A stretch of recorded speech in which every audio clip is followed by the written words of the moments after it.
बाबा, आखिर मेरी माँ कौन थी? आज तक आपने न कभी उनकी कोई तस्वीर दिखाई, न कभी मुझे उनके बारे में कुछ बताया है।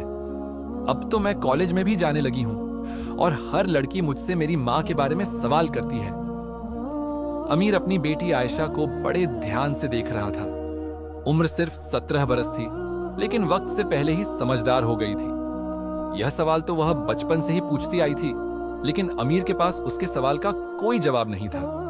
इस बार भी जब वह खामोश रहा तो आयशा की आंखों में आंसू आ गए। रोते हुए वह कहने लगी, बाबा, बस बहुत हो गया।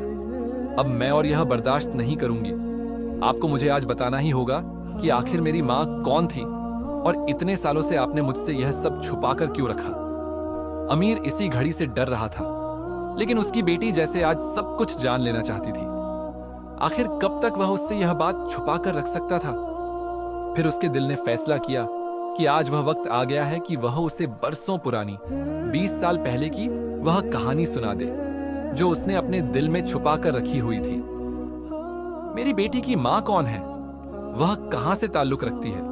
उसकी तस्वीर इस घर में क्यों मौजूद नहीं? यह एक बहुत बड़ा राज था, एक ऐसा राज जो कई सालों से मैं अपने सीने में दफन करके जी रहा था। अमीर ने सोचा। उसने अपनी बेटी के खूबसूरत चेहरे की तरफ देखा जो अब भी उसके जवाब की इंतजार कर रही थी। फिर उसने अपने दिल पर रखा हुआ बोझ हल्का महसूस किया और कहने लगा, आयशा, क्या तुम यह बात जानना चाहती हो कि तुम्हारी माँ कौन थी और मैंने तुमसे यह बात क्यों छुपा कर रखी? आयशा ने फौरन हाँ में सर हिलाया। यह बहुत लंबी कहानी है बेटा, यहां सामने बैठो, फिर मैं तुम्हें बताता हूं। अमीर माजी के धुंधलके में खो गया। आयशा बड़ी दिलचस्पी से उसकी तरफ देखते हुए अगली बात का इंतजार कर रही थी। अमीर की आंखें कर्ब से सुर्ख हो चुकी थीं। अपने माजी को कुरेदना इतना आसान न था। वह मस्जिद के अंदर कदम रखने ही वाली थी जब किसी ने उसे बुरी तरह से झिड़क दिया था। ए लड़की, वहीं रुक जाओ, तुम जैसी लड़कियों का मस्जिद में क्या काम? वह मौलवी था जो गजबनाक नजरों से उसे देख रहा था। अमीर ने कहानी शुरू की।